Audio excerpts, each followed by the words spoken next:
Hello. Um, I figured I would start using my YouTube channel, which I haven't used since high school. So if you look at my old videos, I'm sorry I was a weeb. Um, but yeah, I am going to try my hand at something I haven't done before, except for reading at kids at daycare, and it's reading books or short stories, I suppose, in YouTube videos, and I just want to see how it's gonna go. If it doesn't work out, that's fine, whatever. But um, I just thought this would be a good test. I really wanted to read my favorite Brothers Grimm fairy tale from Brothers Grimm collection book that I've got. My favorite Brothers Grimm story is called The Robber Bridegroom. The reason I like it is it's relatively more feminist than most stories back then. Um, Not entirely. It still has women kind of. Well, you'll see, why it's kind of complicated. But it is relatively feminist, and it has a strong female protagonist compared to most Brothers Grimm stories. So, let's get started reading, and we'll see what you think of this fairy tale. Once upon a time, there was a miller who had a beautiful daughter, and when she was grown up, he wanted to see her well provided for and well married. If the right suitor comes along and asks to marry her, he thought, I shall give her to him. It was not long before a suitor appeared who seemed to be very rich, and since the miller found nothing wrong with him, he promised him his daughter. The maiden, however, did not love him the way a bride-to-be should love her bridegroom, nor did she trust him. Whenever she looked at him, or thought about him, her heart shuddered with dread. One day he said to her, You're my bride-to-be, and yet you've never visited me. I don't know where your house is, the maiden replied. My house is out in the dark forest, said the bridegroom. She tried to make excuses and told him she would not be able to find the way, but the bridegroom said, Next Sunday I want you to come out and visit me. I've already invited the guests, and I shall spread ashes on the ground so you can find the way. When Sunday arrived and the maiden was supposed to set out on her way, she became very anxious, but could not explain to herself why she felt that way. She filled both her pockets with peas and lentils in order to mark the path. At the entrance to the forest, she found that ashes had been spread, and she followed them, while throwing peas right and left on the ground with each step she took. She walked nearly the whole day, until she came to the middle of a forest. There she saw a solitary house, but she didn't like the look of it because it was so dark and dreary. She went inside and found nobody at home. The place was deadly silent.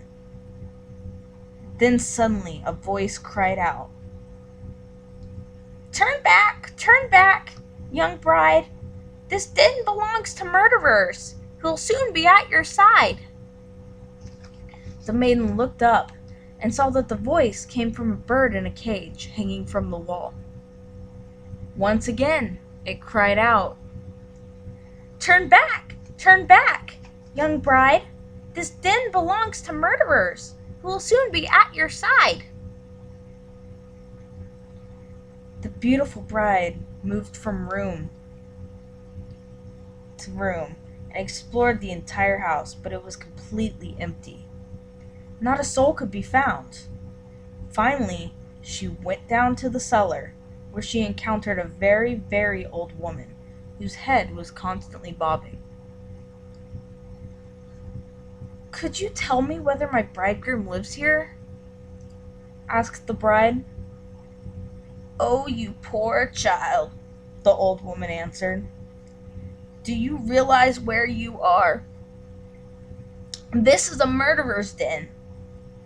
You think you're a bride soon to be celebrating your wedding, but the only marriage you'll be celebrating will be with death. Just look. They ordered me to put this big kettle of water on the fire to boil, and when they have you in their power, they'll chop you to pieces without mercy. Then they'll cook you and eat you because they're cannibals. If I don't take pity on you and save you, you'll be lost forever." The old woman then led her behind a large barrel, where nobody could see her.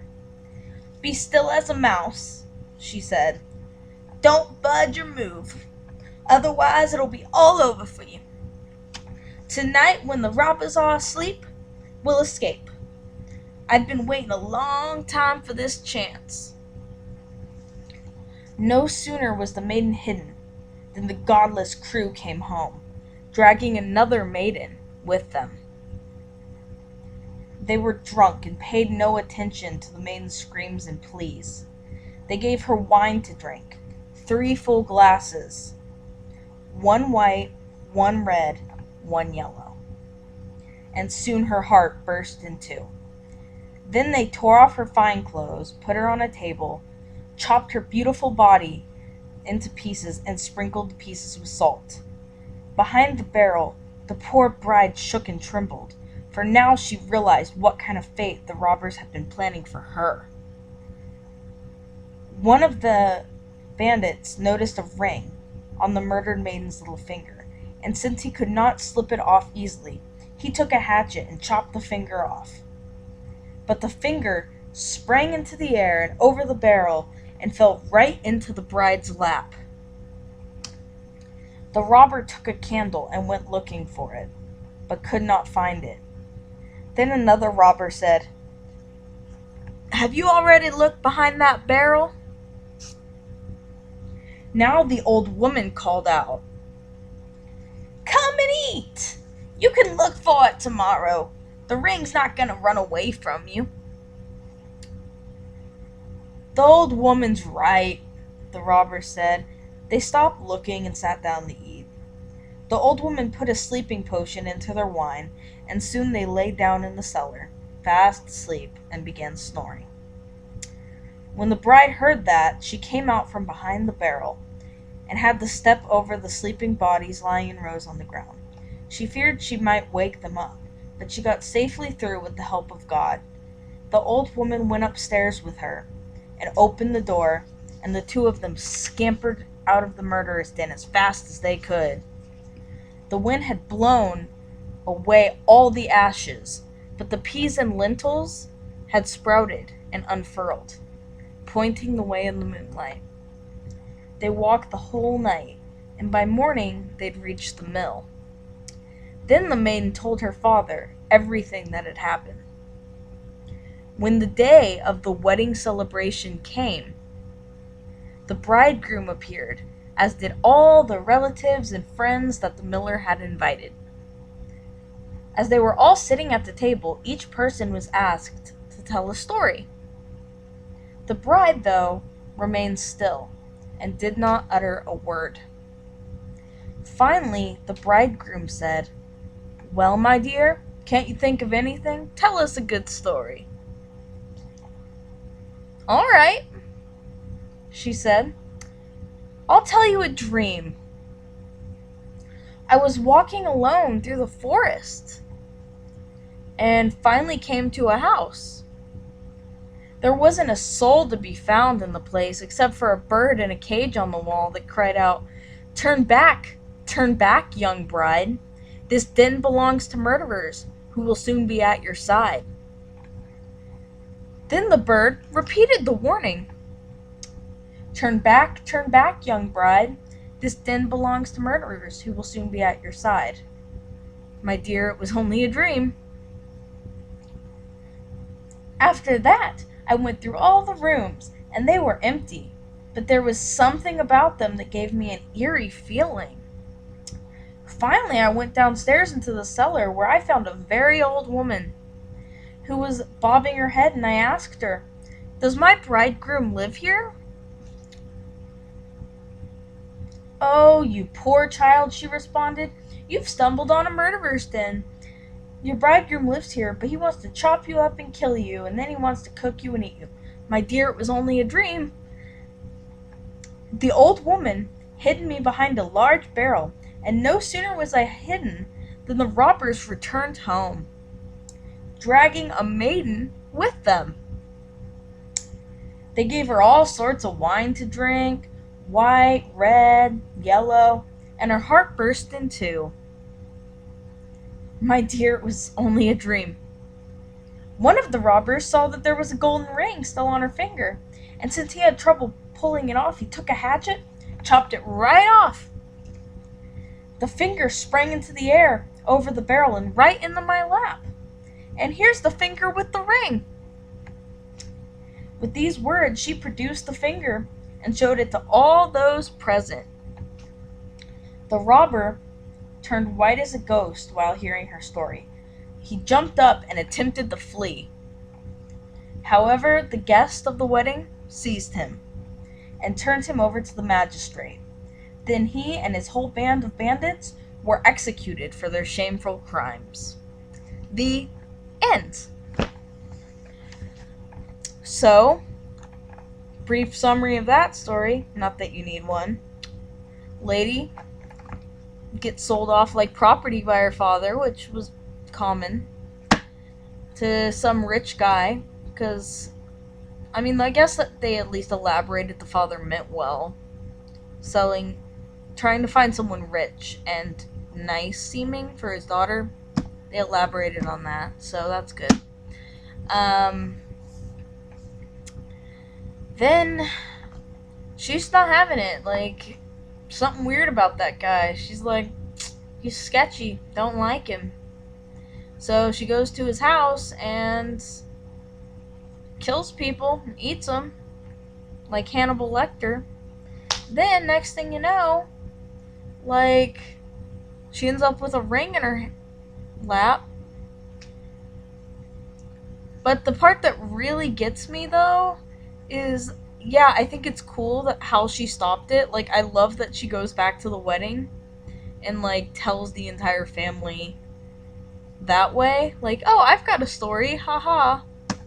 It's ridiculously snarky, but I have an issue with it in the fact that who knows how many people he killed between when she found out and that ceremony. She probably could have saved countless maidens' lives by not waiting, because they knew where his bandit troop was. But, whatever. I still really like this story just because it's, like, pretty cool. She's sassy. She took initiative for her life. Pretty good heroine, honestly. Look into it, Disney. You made Hunchback. You could make this work. Alright. Well, that was my first ever reading of a book on camera. I hope you liked it. I think it's pretty fun. And that was The Robber Bridegroom by the Brothers Grimm. And hopefully I'll find time to read more Brothers Grimm stories, because I really, really like Brothers Grimm stories. Like, a lot. But yeah. Ignore my previous videos on this channel. I'm not going to delete them because I don't want to run away from my past. But I was a weeb when I was a little baby, and I'm 21 now. So do not judge me based on how I act when I was 16. Because, But, yeah. Thanks for watching. Peace.